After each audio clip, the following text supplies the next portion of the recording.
दिखाई थी कितना ना ना ना कितना ना ना वाह वाह काहे न सो पढ़ा ना एक प्रतापगढ़ तले बेनी चाचा कहे न ऊपर से वाह गौहारपुर सराय ममरेज हंडिया प्रयागराज वाले चढ़ा वाह अब तक तनी देख लिया जाती के करे ऊपर चढ़त है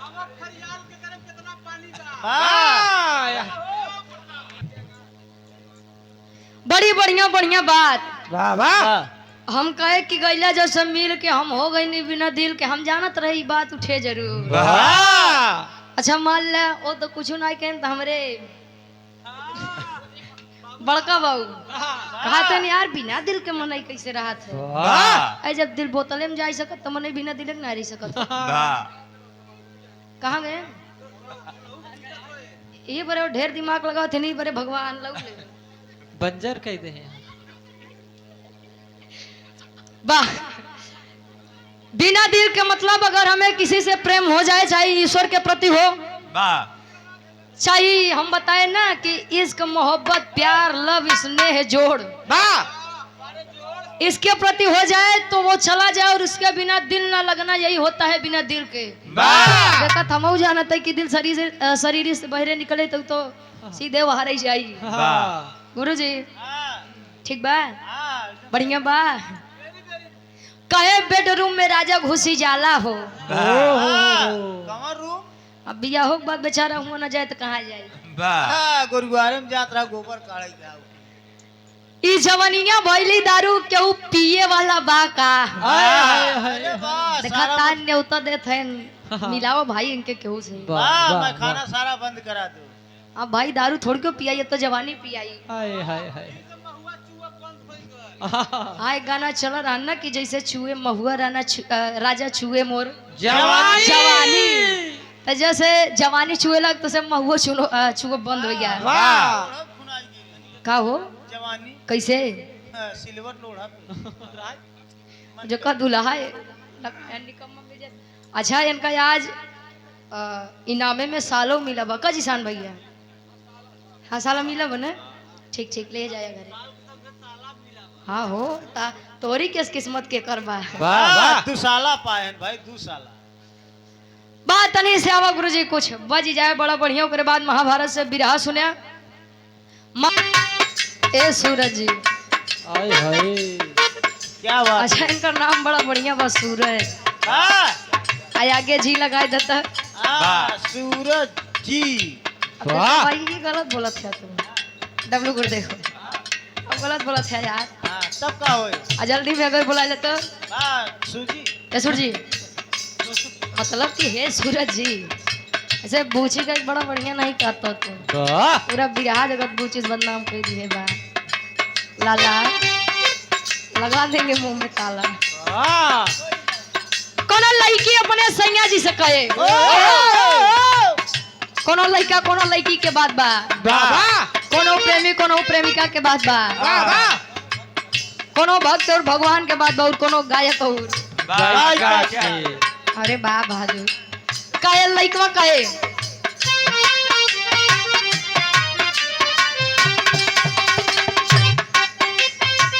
हेलो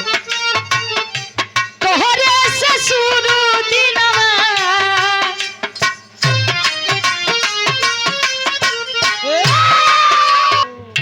तू ही हमर जान हवा तू ही संगतिया तू ही हमर जान हवा तू ही संगतिया तू ही हमर जान हवा तू ही संगतिया तोरा तो चलो तोरा तो चलो चलवा खत्म होल रातिया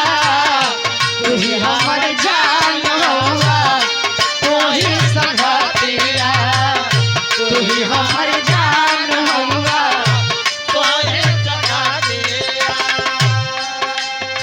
वाह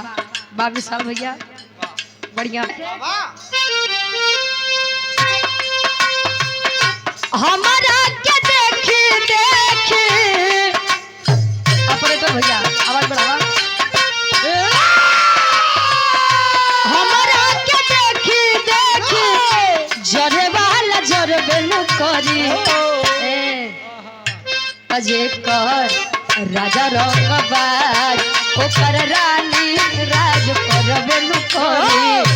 अजय कर राजा रंगबाज ओकर राज करबे न करे जेकर राजा रंगबाज ओकर रानी राज करबे न करे हमारा के देखी हमारा के देखी जोरे वाला जोर बेलु करी ए सूरज जी अजय कर राजा रंगबाज ओकर रानी राज करबे नु करी अजय कर राजा रंगबाज ओकर रानी राज करबे न करे दुलाई कहे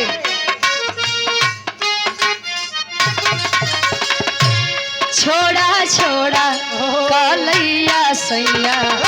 भोर हो गई छोड़ा छोड़ा कलैया सैया भोर हो गई छोड़ा छोड़ा कलैया सैया भोर हो गई कहे पानी ताकी ना हो पानी ताकी ना आंगनमा अजर हो गई छोड़ा छोड़ा कलैया सैया भोर हो गई छोड़ा छोड़ा कलैया सैया भोर हो गई छोड़ा छोड़ा कलैया सैया भोर हो गई ये फरमाइश रही हमरा कोशियारी देखिए तू याद न करेला हम भुलात नहीं की तू याद न करेला हम भोला गए थे तू याद न करेला हम भोला गए थे माहुर लागेला खाना कहियो खात नहीं की माहुर लागेला खाना कहियो खा नहीं थे माहुर लागेला खाना कहियो खा नहीं थे और ये सम कहे तू याद न करेला हम भुलात नहीं के माहुर लागेला खाना कहियो खात नहीं के कके गईला हमरा के बेसहारा छोड़ी अकबारी बरियारी न ठीक लागला ऐसे जरिया उमरिए पनीक लागला ऐसे जरिया उमरिया पनीक लागेला हाय कचारिया उमरिया पनीक लागेला बड़े पीछे 100 रुपया नाजी अब तोहरा बिना आजे बुझाइला नाजी अब तोहरा बिना आजे बुझाइला आजे तोरा बिना आजे बुझाइला सच सोच बात हमार रवगन गनाइल बा सोच बात हमार रोमन गनाइल बा सोच बात हमार रोमन गनाइल बा सोच सोच बात हमार रवगन गनाइल बा हाय हाय नाजी अब तोहरा बिना आजे बुझाइला नाजी अब तोहरा आजे बुझाइला आजे तोरा बिना आजे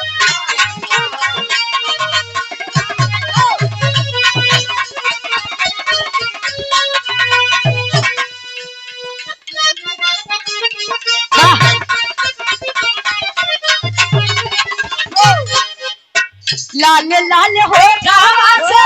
लाल लाल हो ठावा से छुए ललैया हो करेजा छुएला हो करेजा छुएला जैसे अमावा के मोजारा से रस छुएला हो की रस छुएला जैसे इब्राहिम अच्छा एक बात बताओ कत धारी का भाई तो जवन तू है ना आज तक प्रयागराज में अच्छा कले हुआ ठीक ठीक आवा तो तुम्हें बताई प्रयागराज से बड़ा बढ़िया बात सुनिया कि दुर्योधन पहले बड़ा गरीब रहे उसके बाद अमीर हो गया तो उसे घमंड हो गया राजा बन गया। राजा बन गया वाह उसे बताए थे कि पहले जन्म में बड़ा गरीब रहा तो पहले जन्म में ओकर नमवा का रहे यो बताई दे तोहर का भरोसा भाई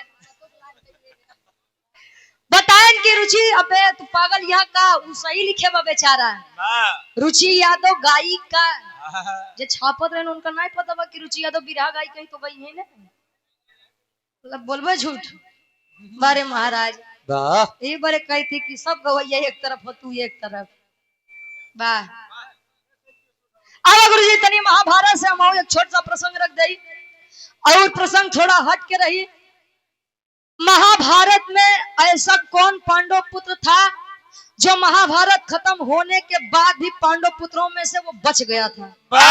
बाकी तो कुल मारा गए लेकिन एक वीर कौन रहे जो बचा रहा केकल नहीं रहे ये हमारे कहानी के शीर्षक बा आवत नहीं स्वभाव बने बड़ा बढ़िया वीर रस सुने वाह वाह अब तू गुरुजी तई कर लई ले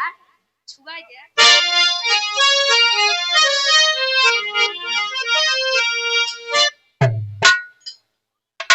आओ आप हृदय के गार्जियन जी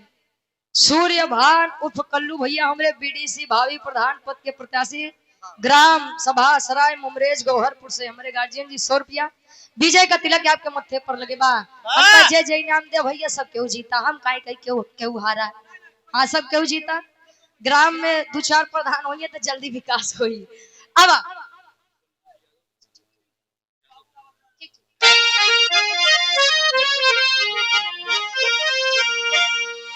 संदीप यादव जी यादव पान भंडार फूलपुर प्रतापपुर अच्छा ठीक गार्जियन जी इस सुंदर माला पुनः 51 रुपए देकर सम्मान किए काम में दिन दुना रात छोकरा तरक्की हो मेरे रामदेव बाबू हृदय के गार्जियन जी आप सम्मानित बाबूजी रामदेव यादव जी इनका नाम हमारे अखाड़े के वीर रस के जाने माने कलाकार रामदेव गुरु जी बात देखे मुझे पातर बढ़िया भी रहा ना ठीक है ये सीटी रुपए दे बस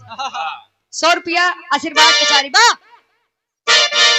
हम करता है भाई ओए हेलो